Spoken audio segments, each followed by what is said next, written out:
has seen 0 deaths on those sections. And a key part of that success has been speed safety cameras. Representing the Queens District Attorney Brown is Robert Ciesla, Assistant District Attorney. Good afternoon. Thank you for having me. First of all, I would like to reiterate each and everything that the district attorneys have said, Sophia, Transportation Authority, and everyone else who is behind this issue. And we make these comments on behalf of Richard A. Brown, who is the district attorney of Queens County. We in Queens truly believe that this deterrent will save lives and has saved lives, and that's why we are a proponent of it. Queens used to have, and I think still does statistically, most pedestrian deaths in the city of New York. This is truly an alternative that will keep that number down, not only for the children in front of these schools, but for each and every pedestrian, each father and mother that walks their children to school and picks up these children. It will also help save the lives of many of these motorists who are speeding. On behalf of those issues, we believe that this initiative is one of the strongest that the legislature should not only take up again and pass, but expand. And Sophia, you're truly a wonderful and brave woman, and thank you for everything that you've done here. And once again, thank you to Transportation Authority and all the district attorney's offices, the Department of Traffic, and everyone who is behind this initiative. And we too will tell the legislature this is something that must be done. Thank you very much. Next, I want to introduce Julia Kite, who is Director of Strategic Initiatives at the New York City Department of Transportation. As I mentioned earlier, New York City has bucked the trend nationwide of increasing traffic fatalities for the past 4 years, and we've seen decreasing traffic fatalities. Just going right next door to Nassau and Suffolk counties, they have seen an increase of more than 10% of speeding-related fatalities in recent years, whereas in New York City, we have seen a decrease of more than 30% specifically in speeding-related fatalities. And the New York City Department of Transportation is the agency that administers our city's speed safety camera program. And I want to introduce Julia Kite. Thank you. Good morning. My name is Julia Kite, and I'm the Director of Strategic Initiatives with the New York City Department of Transportation. And I focus on Vision Zero with our Commissioner, Polly Trottenberg. It's our program to end serious injuries and deaths on New York City streets. And our law enforcement community is a vital component of Vision Zero, from the officers who make the initial arrests and investigate serious crashes, right through to the prosecutors who get justice for victims and their families.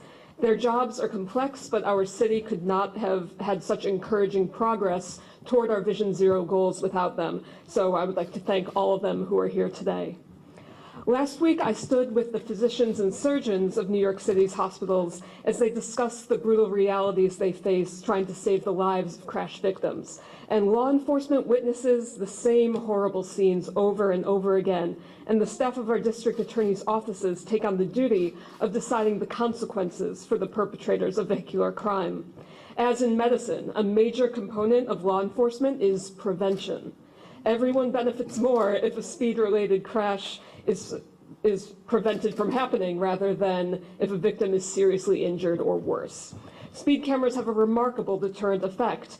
Our records at DOT shows that just over 80% of vehicles that obtained one speed safety camera violation did not receive another. Drivers get the message from these $50 tickets, and they change their behavior accordingly. And of course, we want all drivers to get the message before there's a need for serious consequences, before their speeding has tragic consequences, and before someone has to be killed or seriously injured. Cameras can do that. We have lots of interventions in our street safety toolkit, and we use them all throughout the city. but these cameras are remarkably effective. As you can see here, I've pulled out one major street from each of the jurisdictions represented by the district attorneys today, and we have on here the decrease in crashes and in serious injuries seen on them. Union Turnpike in Queens, speeding down 80%. 10th Avenue in Manhattan, 83%. Same with the Grand Concourse in the Bronx, and similar with Flatbush Avenue in Brooklyn. All of these streets have been made noticeably and meaningfully safer with speed safety cameras. So every crash and every prosecution is going to be different, but we all know that many of these tragic cases could have been avoided.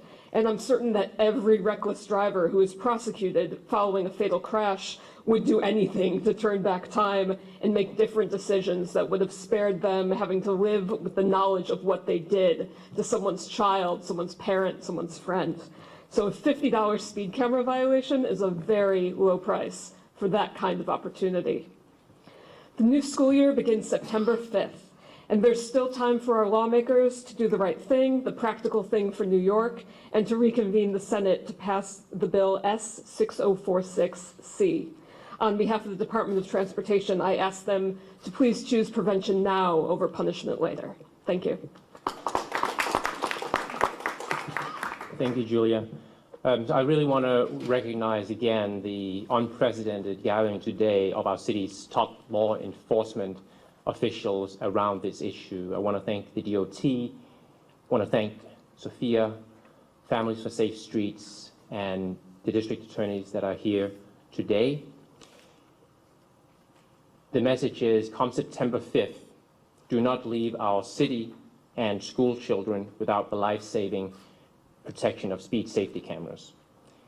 We need to heed the words of Sophia Russo, District Attorney Gonzalez, Vance, Clark, and Brown. The New York State Senate needs to hear this, and they need to recognize the message today. Children will die, New Yorkers will die, and to the New York State Senate, do not abdicate your most basic responsibility.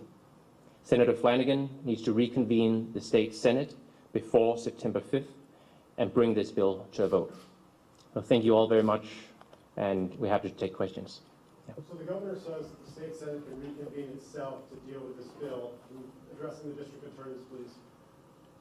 Flanagan said that I reached out to his office today. He said the governor should call a special session. Where do you place the blame? To the district attorneys, please.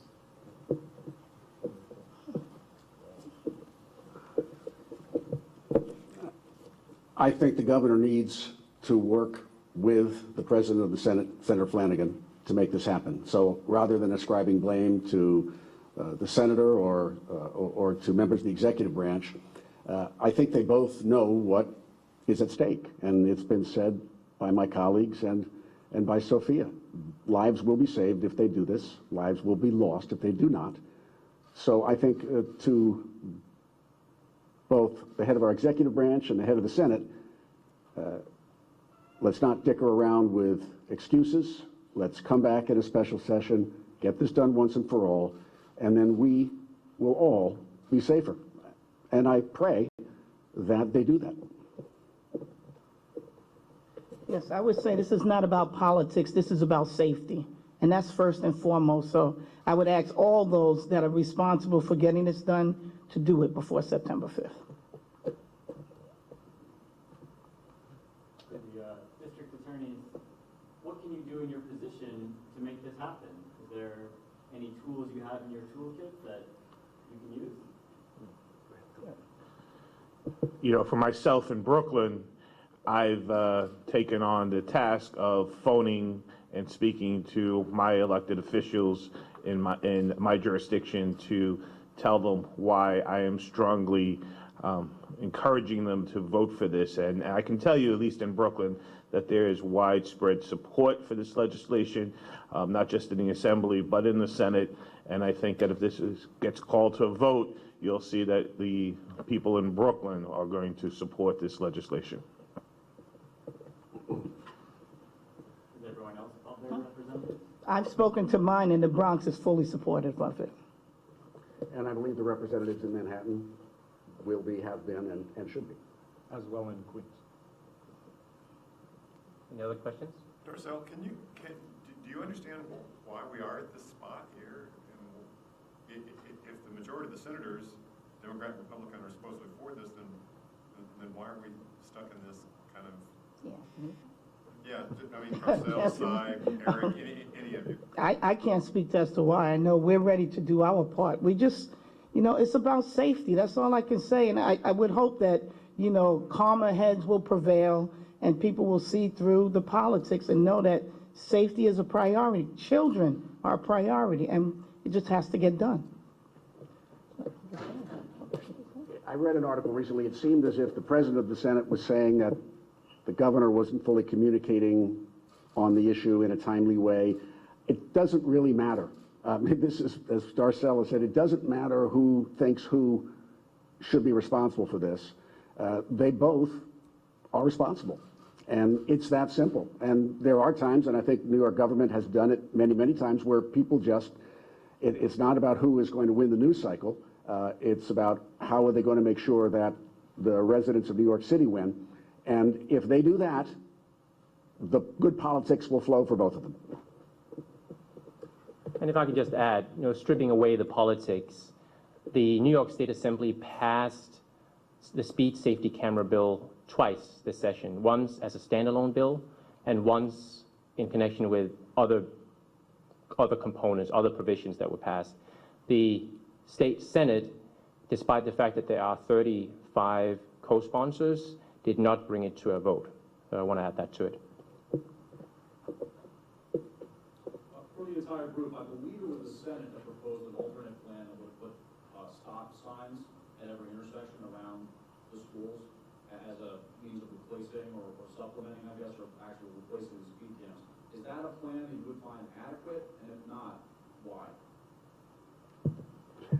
Well, from the DOT, I can assure you that we have a variety of tools for speed management and for pedestrian safety, and we use them wherever they're applicable. We are installing stop signs where they are applicable. We are working on signaling at places where it's applicable, but really there's nothing that can do the job of a speed camera the way a speed camera does. Stop signs are very useful, but they serve a different purpose from the speed camera program, and we'd like to emphasize that we do very, very thorough evaluations of different locations near schools, and we use everything that we've got in our toolkit in order to make the streets as safe as possible, but really nothing can substitute for these speed cameras.